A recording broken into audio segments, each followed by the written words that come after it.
Ma mère a épousé un homme qui m'a fait clairement comprendre que je ne compterais jamais pour lui.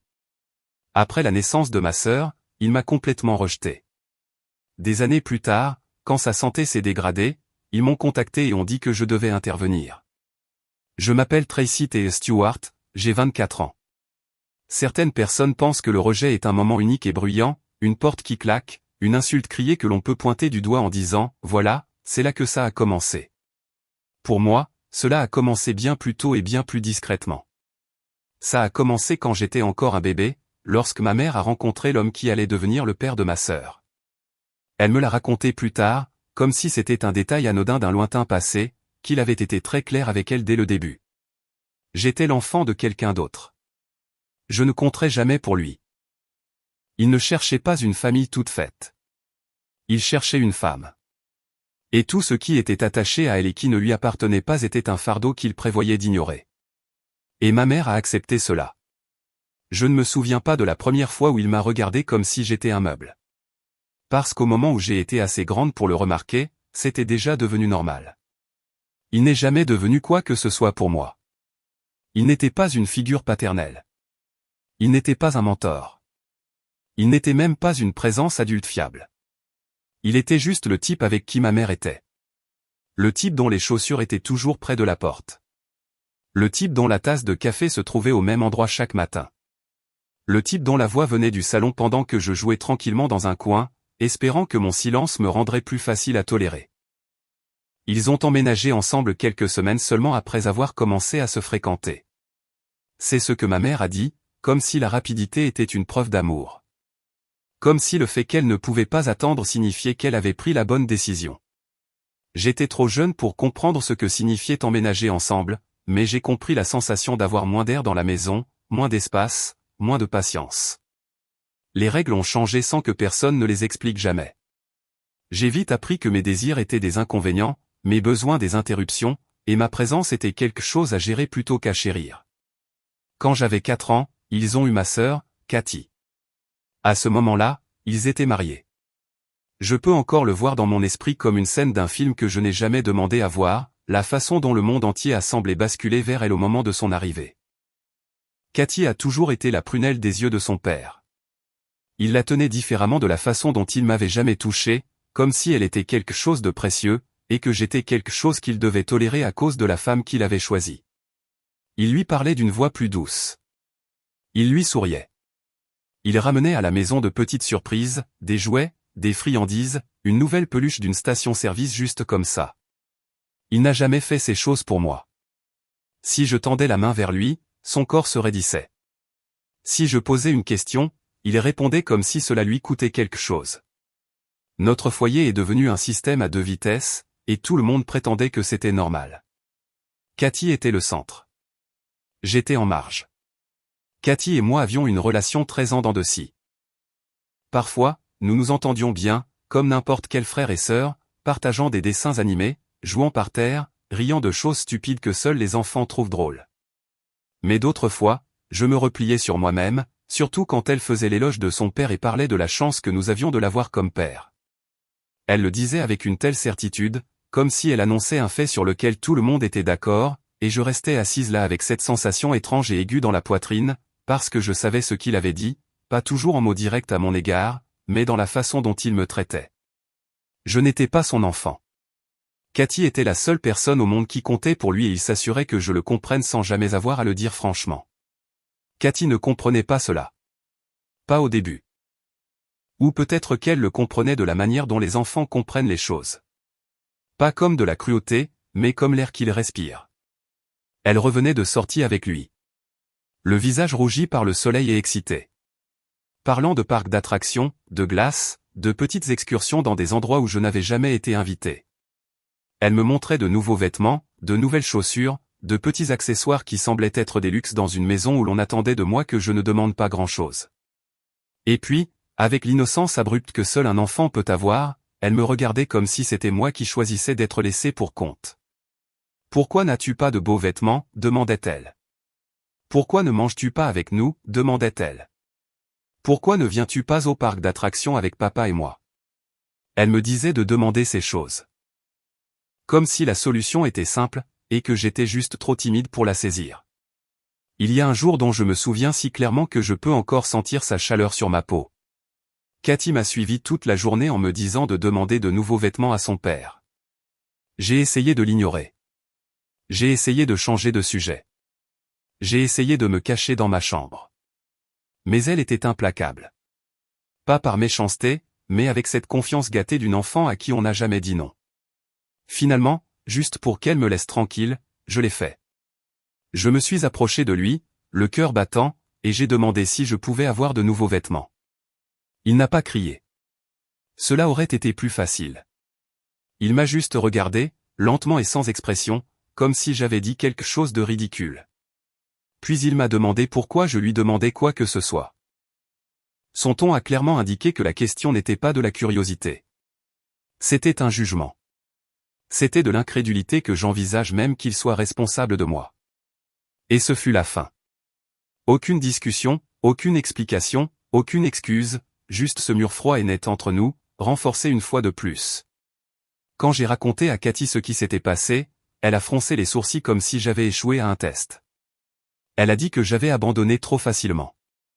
C'était ça, grandir dans cette maison. Ma réalité se heurtait à la fantaisie de quelqu'un d'autre, et c'est moi qu'on blâmait pour le bleu. Cathy a grandi en voyant son père l'adorer, la gâter, la mettre au centre, et elle a supposé que cela signifiait qu'il était bon.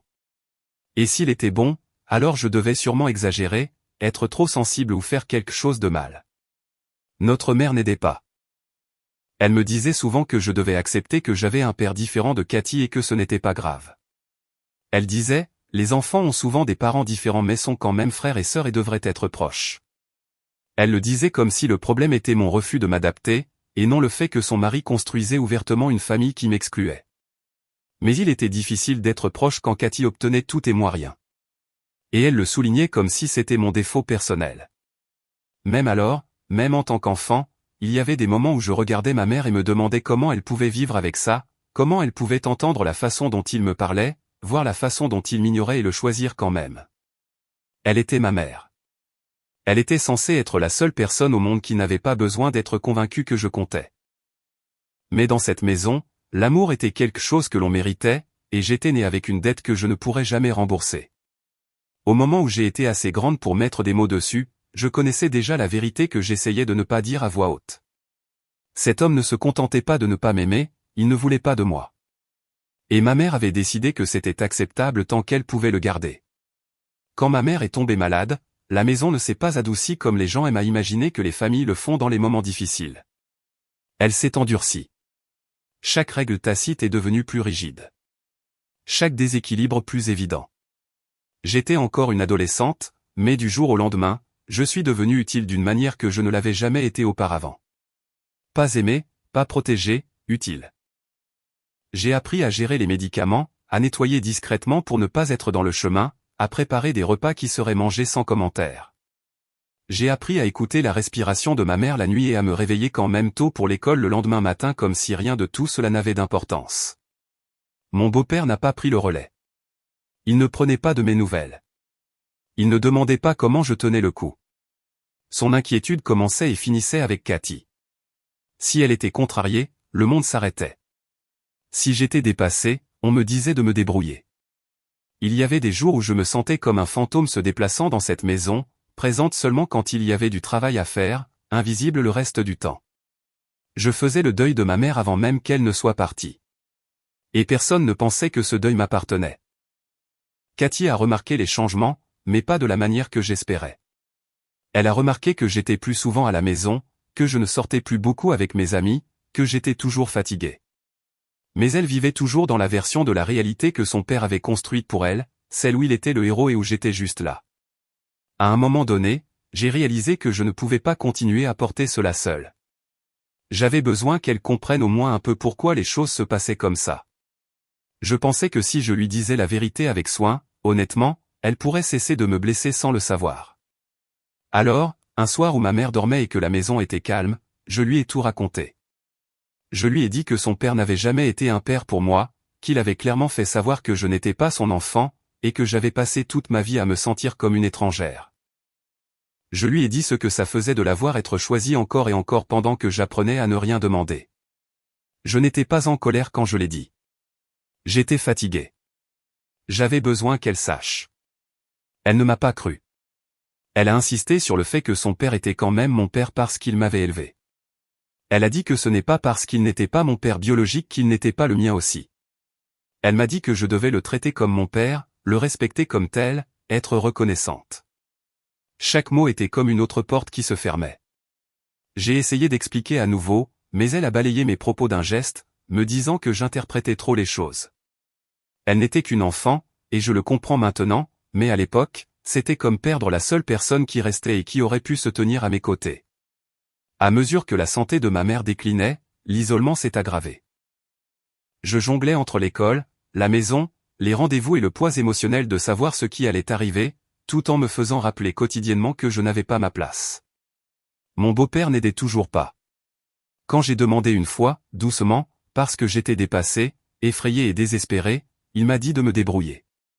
C'était sa version du soutien.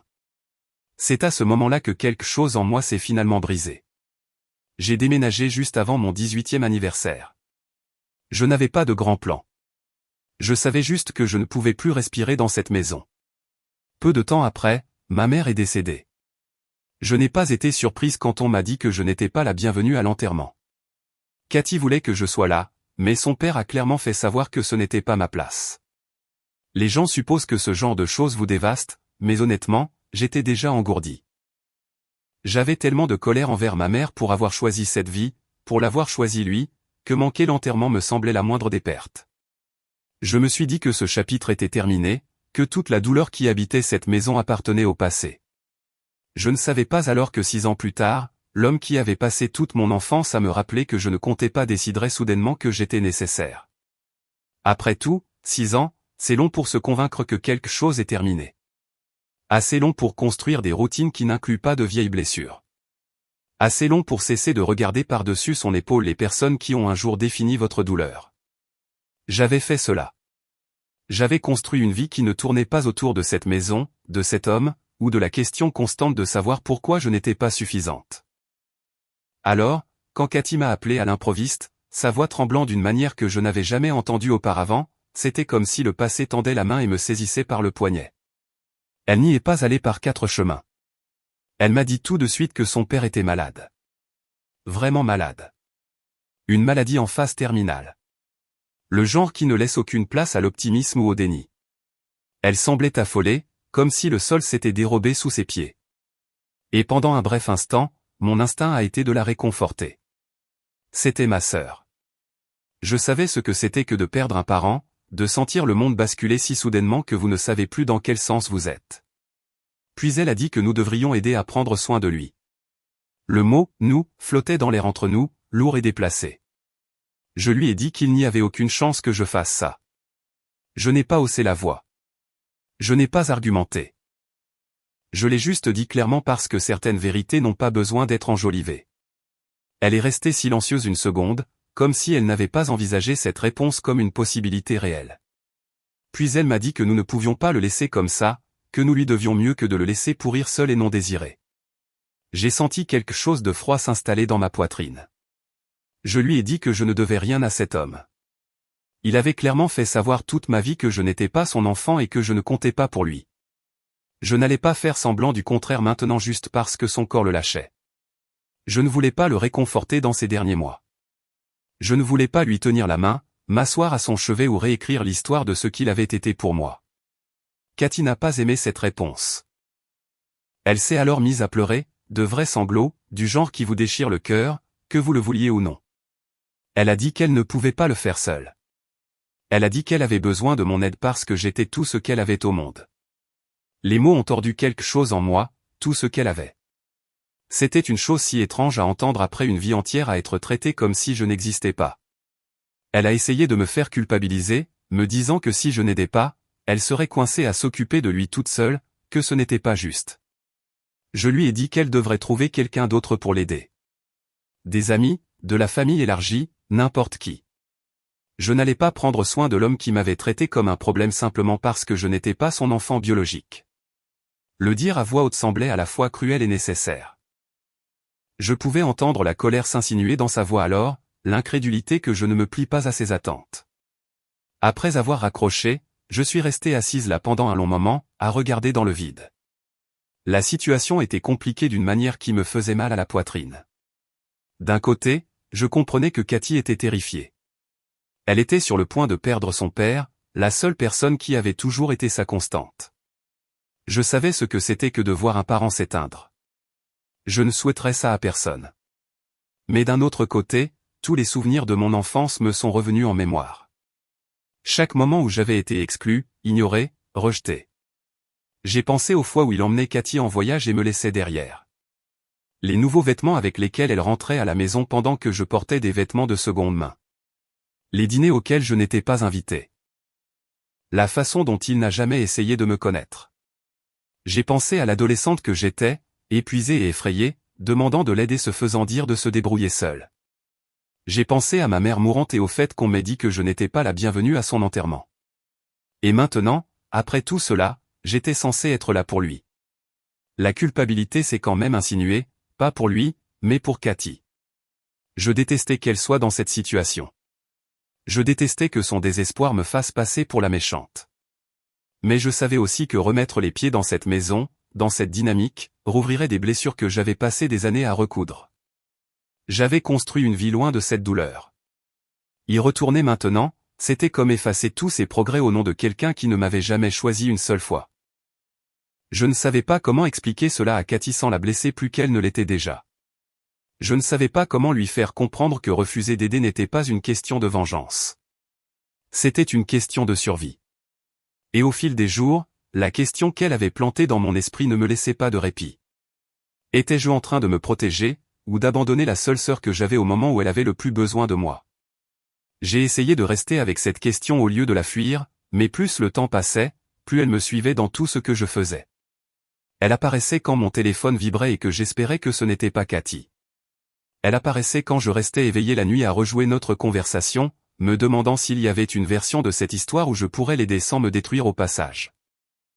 Je n'arrêtais pas de me dire que la compassion ne devait pas forcément signifier le sacrifice de soi. Mais cette ligne devenait floue quand la personne qui demandait de l'aide était votre sœur. La fois suivante où Cathy a appelé, elle avait l'air différente, plus calme, moins affolée, comme si elle avait réfléchi aussi. Elle m'a dit que son état s'aggravait plus vite que les médecins ne l'avaient prévu, qu'il avait demandé de mes nouvelles, qu'il voulait me voir. Entendre cela a provoqué une vague de colère aiguë, presque ridicule, en moi. Il n'avait jamais voulu me voir quand il était en bonne santé, jamais voulu parler, jamais voulu savoir qui je devenais. Et maintenant, à la fin, j'étais soudainement pertinente. Je lui ai demandé ce qu'il avait dit. Elle a hésité, puis m'a dit qu'il avait mentionné que les familles devraient se rassembler dans des moments comme celui-ci, que ce n'était pas bien que les choses se terminent avec de l'amertume. Les mots semblaient empruntés, comme s'ils avaient été tirés directement de quelque chose qu'il avait entendu quelqu'un d'autre dire. Je lui ai dit que je n'avais pas besoin de tourner la page avec lui, que j'avais déjà fait la paix avec le genre d'homme qu'il était. Cathy n'a pas argumenté tout de suite. Au lieu de cela, elle a dit quelque chose qui m'a prise au dépourvu. Elle a dit qu'elle ne se souvenait pas des choses de la même manière que moi. Elle m'a dit que dans ses souvenirs, il avait toujours été strict mais juste, qu'il travaillait dur, qu'il faisait de son mieux.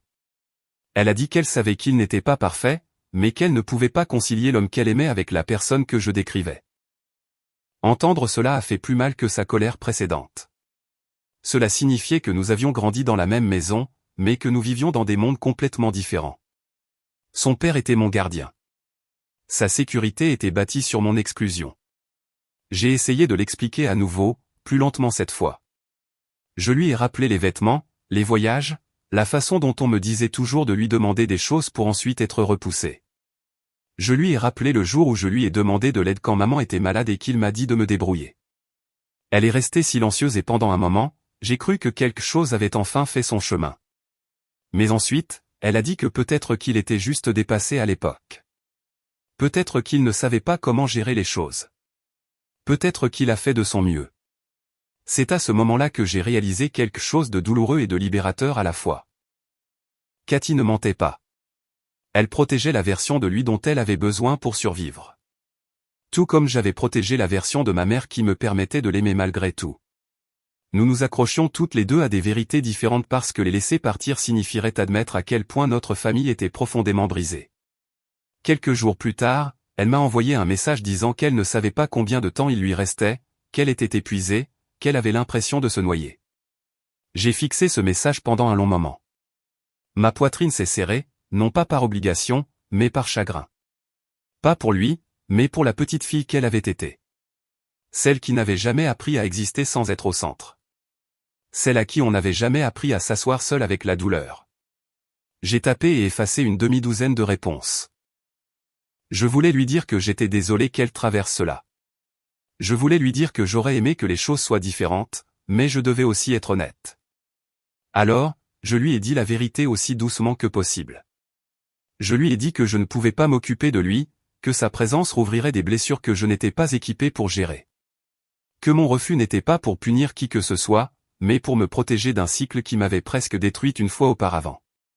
Elle n'a pas répondu tout de suite. Quand elle l'a finalement fait, tout ce qu'elle a dit, c'est qu'elle était déçue, qu'elle avait espéré que je serais là quand ça comptait. Les mots pesaient lourdement dans ma poitrine parce qu'ils faisaient écho à quelque chose que j'avais entendu toute ma vie.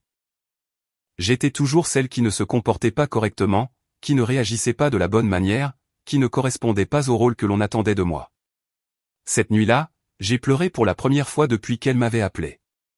Pas fort, pas de manière dramatique, juste tranquillement. La façon dont on pleure. Quand on fait le deuil de quelque chose qui n'a jamais vraiment existé. Je pleurais la sœur que j'aurais aimé avoir. Je pleurais la famille que je n'ai jamais eue. Et je pleurais le fait que peu importe ce que je choisirais maintenant, quelqu'un allait croire que j'avais tort. Au matin, la culpabilité s'était adoucie pour devenir quelque chose de plus stable. La résolution. Je pouvais sentir la forme de ma limite plus clairement maintenant. Je pouvais être compatissante sans me renier. Je pouvais me soucier de la douleur de Cathy sans reprendre un rôle qui m'avait coûté mon enfance. Je ne savais pas ce que cette décision ferait à notre relation à long terme. Je savais seulement que franchir à nouveau cette ligne signifierait me perdre complètement. C'était étrange de voir à quelle vitesse la vie continuait autour de cette décision. Même si tout en moi semblait suspendu en l'air, j'allais au travail. Je payais mes factures. Je répondais à mes emails. En surface, rien n'avait changé. Mais en dessous de tout cela, il y avait un bourdonnement constant de tension, comme si j'attendais que le couperet tombe. Je savais que Cathy n'avait pas fini d'essayer. Elle n'avait jamais appris à accepter un non qui n'était pas accompagné d'une explication qui lui plaisait. Une semaine plus tard, elle s'est présentée à ma porte. Je ne lui avais pas dit où je vivais, pas intentionnellement du moins, mais je n'étais pas surprise qu'elle l'ait découvert. Elle se tenait là, l'air plus petite que dans mon souvenir, les épaules affaissées, les yeux rougis, l'épuisement collé à elle comme une seconde peau. Pendant une seconde, toute la colère s'est dissipée en moi et a laissé place à quelque chose de dangereusement proche de la pitié. Je l'ai laissée entrer, surtout parce que je savais que si je ne le faisais pas, elle ne ferait qu'insister davantage. Elle n'a pas perdu de temps. Elle m'a dit qu'il se détériorait rapidement, que les médecins parlaient maintenant en termes de délai, pas de possibilité. Elle a dit qu'elle dormait à peine, qu'elle avait peur de quitter la maison au cas où quelque chose arriverait pendant son absence. Pendant qu'elle parlait, elle arpentait mon salon, ne touchant à rien, comme si elle n'était pas sûre d'avoir le droit d'exister là. Puis elle s'est arrêtée et m'a regardé avec une expression que je n'avais jamais vue sur son visage auparavant. La peur, elle a dit qu'elle avait besoin de moi, pas seulement pour lui, mais pour elle-même. Elle a dit qu'elle ne savait pas comment faire ça seule, que la maison semblait trop grande et trop silencieuse, qu'elle n'arrêtait pas de penser à ce qui se passerait après, quand il serait parti et qu'elle se retrouverait avec rien d'autre qu'un espace vide là où sa présence était autrefois. Et puis elle a dit quelque chose qui m'a noué l'estomac. Elle a dit qu'il demandait pourquoi je n'étais pas venu. La pièce a semblé soudainement plus petite. Je lui ai demandé ce qu'elle voulait dire. Elle m'a dit qu'il avait demandé de mes nouvelles plus d'une fois, qu'il avait dit que ce n'était pas bien que les choses se terminent comme ça, qu'il voulait me voir, me parler, apaiser les tensions. Elle l'a dit comme si c'était la preuve de quelque chose, comme si cela effaçait tout ce qui s'était passé avant, comme si son désir de paix à la fin l'emportait sur une vie d'indifférence. Je lui ai dit que je ne lui devais pas ça. Elle a craqué alors, juste un instant. Elle a dit que j'étais cruel, que peu importe ce qui s'était passé, il était toujours son père, et que le voir s'éteindre était insupportable. Elle a dit qu'elle ne comprenait pas comment je pouvais être si froide. Les mots ont frappé fort parce qu'ils m'étaient familiers. On m'avait déjà qualifié de froide, de difficile, de déraisonnable. Il était toujours plus facile de m'étiqueter que de regarder ce qui avait été fait. J'ai pris une profonde inspiration et lui ai dit quelque chose que je ne lui avais jamais dit à voix haute auparavant. Je lui ai dit que chaque fois qu'elle parlait de lui comme s'il avait été un bon père pour nous deux, j'avais l'impression qu'elle effaçait ma réalité. Que je ne niais pas sa douleur ou son amour pour lui, mais qu'elle devait cesser de me demander de prétendre que mon enfance n'avait pas été façonnée par son rejet. Je lui ai dit que le fait qu'il veuille me voir maintenant n'annulait pas les dégâts. Cela ne faisait que les souligner. Elle a pleuré alors, vraiment pleuré, s'effondrant sur mon canapé comme si son corps avait finalement renoncé à tout retenir. Je suis resté assise là, les mains serrées sur mes genoux, tiraillée entre l'instinct de la réconforter et la conscience que jouer ce rôle brouillerait la limite que j'avais travaillé si dur à tracer. Au bout d'un moment, elle a essuyé son visage et m'a demandé si j'envisagerais au moins de passer une fois, juste une fois, pour elle. C'était la partie la plus difficile. Pas sa maladie, pas sa demande, elle. Je lui ai dit que je ne pouvais pas le promettre, que j'avais besoin de temps, que je n'étais pas prête à me retrouver à nouveau dans cette maison et à regarder un homme qui avait passé ma vie à me dire que je n'avais pas ma place. Elle m'a regardé comme si je l'avais giflé, comme si la réponse elle-même était une trahison. Elle s'est levée, m'a remercié froidement de l'avoir écoutée, et est partie sans un autre mot. Après son départ, je suis restée assise seule dans le silence et je me suis demandé si je venais de sceller la dernière fissure de ce qui restait entre nous. Mais même si cette pensée me faisait mal, une autre vérité se tenait à ses côtés, solide et inébranlable. Si je retournais là-bas maintenant, si je me présentais par culpabilité, par peur ou par obligation, je dirais à la version plus jeune de moi-même que toute sa douleur n'avait pas d'importance. Et je ne pouvais pas faire ça. Pas encore. Le lendemain du départ de Cathy, je me suis réveillé avec cette lourdeur familière dans la poitrine, celle qui ne vient pas exactement du chagrin, mais du fait de s'être crispé trop longtemps. Je n'arrêtais pas de revoir son visage alors qu'elle se tenait dans mon salon.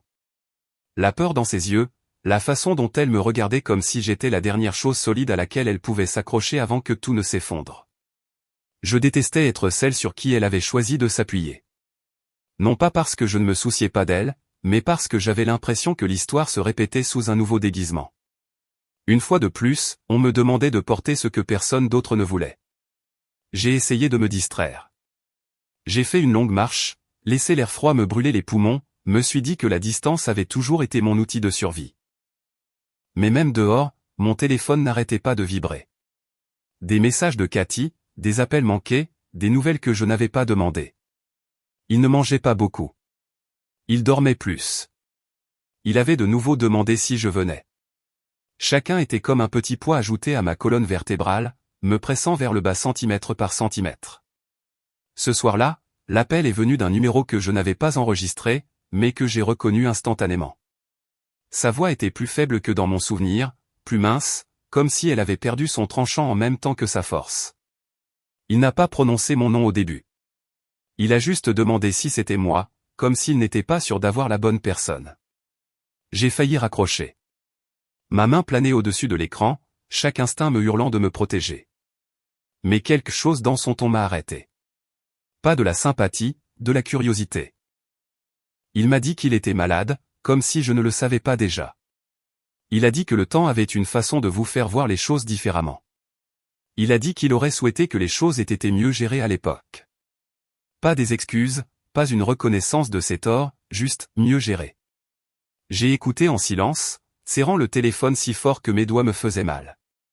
Il a parlé de la famille, de la façon dont les gens ne devraient pas garder de ressentiment jusqu'à la fin, de la façon dont il espérait que je trouverais en moi la force de passer juste une fois. Quand il a finalement cessé de parler, il y a eu une longue pause. Je pouvais entendre sa respiration à l'autre bout du fil, laborieuse et inégale. Et pendant un instant, j'ai presque cédé. Pas pour lui, mais pour la partie de moi qui avait passé toute mon enfance à attendre ne serait-ce qu'une fraction de cette reconnaissance. Puis j'ai réalisé ce qu'il ne faisait toujours pas. Il ne me demandait pas comment j'allais. Il ne nommait pas ce qu'il avait fait. Il ne disait pas qu'il était désolé. Il demandait du réconfort, pas la reconnaissance de sa responsabilité. Je lui ai dit que j'espérais qu'il était à l'aise. Je lui ai dit que j'étais contente que Cathy ne soit pas seule.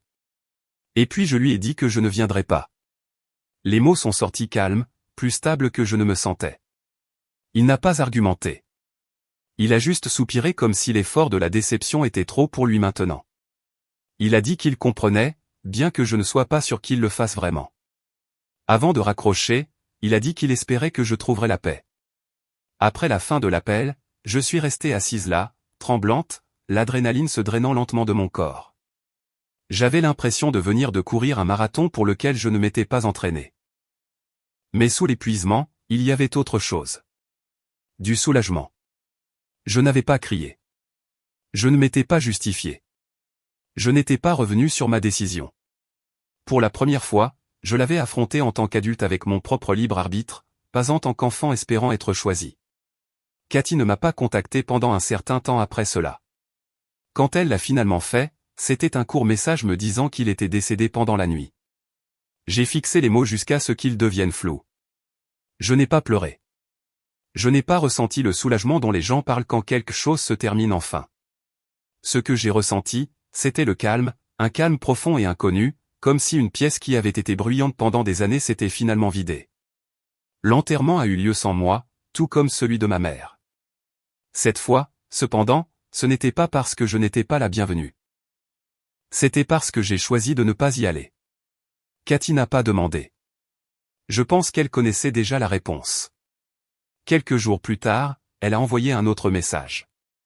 Pas en colère, pas suppliant, juste fatiguée. Elle a dit qu'elle ne savait pas ce qui allait suivre. Je lui ai dit que je ne le savais pas non plus, mais que j'espérais qu'elle trouverait du soutien. C'était la vérité. Je voulais qu'elle aille bien. Je ne pouvais simplement pas être celle qui la soutiendrait pendant qu'elle se remettait sur pied. Dans les semaines qui ont suivi, la culpabilité a desserré son emprise. J'ai pensé à la petite fille que j'avais été, celle qui avait appris à être silencieuse et petite pour survivre. J'ai pensé à la facilité avec laquelle j'aurais pu reprendre ce rôle pour prouver une fois de plus que je pouvais tout endurer. Et j'ai ressenti quelque chose de proche de la fierté en réalisant que je ne l'avais pas fait. Je m'étais choisi, non par dépit, mais par respect pour moi-même. Je ne sais pas à quoi ressemblera ma relation avec Cathy à l'avenir. Peut-être que nous nous retrouverons sous une forme différente, une qui ne tourne pas autour de la douleur partagée et des attentes tacites. Peut-être pas. Ce que je sais, c'est que je n'ai abandonné personne. J'ai simplement refusé de m'abandonner moi-même à nouveau. Et ce choix, plus que toute autre chose, ressemble au début de quelque chose que je n'ai jamais eu en grandissant. La vie n'a pas été réinitialisée après sa mort. Il n'y a pas eu de résolution émotionnelle nette, pas de clarté soudaine qui a tout fait sens. Au lieu de cela, il y a eu un rééquilibrage maladroit, comme une maison qui se tasse après un tremblement de terre. Cathy et moi nous parlions occasionnellement, avec précaution, nous tournant autour avec des mots qui évitaient le passé. Elle était en deuil, et je respectais cela. Mais le deuil n'effaçait pas magiquement l'histoire, et je n'étais pas disposé à le laisser réécrire la mienne. Ce qui m'a le plus surprise, c'est la fréquence à laquelle les gens s'attendaient à ce que je ressente du regret. Des amis, des parents éloignés, même des collègues qui ne connaissaient que la surface de l'histoire disaient des choses comme « au moins, tu as essayé » ou « je suis sûr qu'il savait que tu tenais à lui ». J'ai appris à hocher la tête et à laisser passer ces commentaires parce qu'expliquer la vérité demandait plus d'énergie que je ne voulais en dépenser. La vérité était simple et compliquée à la fois. Je ne le détestais pas. Je ne l'avais jamais vraiment fait. La haine exige un engagement, et il ne m'avait jamais assez donné de lui-même pour cela. Ce que je ressentais, c'était un épuisement long et constant qui avait enfin une chance de se reposer. Cathy a eu plus de mal que je ne l'imaginais après l'enterrement. Sans lui, son monde semblait sans amarre. L'homme qui avait toujours défini son sentiment de sécurité était parti, et elle a dû faire face à des parties de son enfance qu'elle n'avait jamais remises en question. Elle m'a demandé une fois, doucement, si je croyais vraiment qu'il ne s'était jamais soucié de moi du tout. Je lui ai dit que je croyais qu'il s'en souciait de la seule manière qu'il connaissait, ce qui ne m'incluait pas. Ce n'était pas dit avec amertume. C'était dit avec honnêteté. Elle n'a pas répondu tout de suite, mais elle n'a pas argumenté non plus. Avec le temps, elle a commencé à remarquer des choses qu'elle n'avait pas vues auparavant. De petits moments de notre enfance qu'elle avait balayés ou oubliés. La façon dont il n'est jamais venu à mes événements scolaires. La façon dont je mangeais toujours séparément. La façon dont j'ai déménagé si jeune. Elle ne s'est jamais excusée franchement, et je ne lui ai pas demandé de le faire. La prise de conscience suffisait pour l'instant. C'était un début, fragile et incertain, mais réel. J'ai commencé une thérapie peu de temps après que tout se soit calmé, non pas parce que j'étais en train de m'effondrer, mais parce que je voulais comprendre pourquoi il m'avait fallu si longtemps pour croire que je méritais des limites. J'ai parlé de ma mère, des choix silencieux qu'elle a faits et qui ont façonné ma vie plus que n'importe quelle cruauté bruyante ne l'aurait jamais fait. J'ai parlé de la maison, des règles, de la façon dont l'amour avait toujours semblé conditionnel. Et lentement, j'ai appris à séparer la responsabilité de la culpabilité. Je n'étais pas responsable de la réparation d'une famille qui avait été brisée avant même que j'aie mon mot à dire. Pour la première fois, j'ai cessé de cadrer ma vie autour de ce que j'avais survécu, et j'ai commencé à penser à ce que je voulais, pas à ce que je devais, pas à ce que je devrais faire, à ce que je voulais. Cela semblait étrange, presque égoïste au début, mais plus je le pratiquais, plus cela devenait facile. Je ne fermais pas de porte par dépit. Je choisissais celle que j'étais prête à franchir. En regardant en arrière maintenant, le schéma est impossible à ignorer. Chaque moment majeur de ma vie a été façonné par quelqu'un d'autre qui décidait qui j'avais le droit d'être. Un beau-père qui a tracé une ligne et m'a dit que j'étais du mauvais côté. Une mère qui a choisi le confort plutôt que la confrontation. Une enfance qui m'a appris à mériter des bribes d'appartenance et à appeler cela de l'amour. Pendant des années, j'ai cru que l'endurance était la même chose que la force, que si je pouvais juste survivre assez tranquillement, je serais finalement récompensé par l'acceptation. J'avais tort. La force, ce n'était pas de rester. La force, c'était de partir. La force, c'était de dire non sans y joindre d'excuses. La force, c'était de répondre au téléphone et de ne pas laisser l'urgence de quelqu'un d'autre devenir ma responsabilité. C'était de refuser de me retourner comme un gant pour que les autres soient plus à l'aise avec leurs propres choix. Cathy et moi sommes encore en train de définir à quoi ressemble notre relation maintenant que l'homme qui se tenait entre nous est parti. Certains jours, cela semble possible. D'autres jours, il semble que la distance soit l'option la plus aimable. J'ai appris que toutes les histoires n'ont pas besoin d'une fin nette pour être complètes. Certaines histoires parlent de clarté, pas de tourner la page. Je ne mesure plus ma valeur au fait que quelqu'un me voie enfin. Je me vois moi-même. Je vois l'enfant qui a appris trop tôt à disparaître. Je vois l'adolescente qui a porté plus qu'elle n'aurait dû. Et je vois l'adulte qui s'est finalement choisi sans avoir besoin de permission. Cela compte plus que n'importe quelle excuse tardive ou demande de pardon de dernière minute ne le pourrait jamais. S'il y a une chose que j'ai apprise de tout cela, c'est que le fait d'être parent avec quelqu'un ne lui donne pas droit à votre douleur, à votre travail ou à votre guérison. L'amour qui n'apparaît que quand c'est pratique n'est pas de l'amour. C'est une attente. Et j'ai fini de vivre sous les attentes de quelqu'un d'autre. Je ne me suis pas éloigné de ma famille parce que j'étais sans cœur. Je suis parti parce que j'avais enfin un cœur qui valait la peine d'être protégé.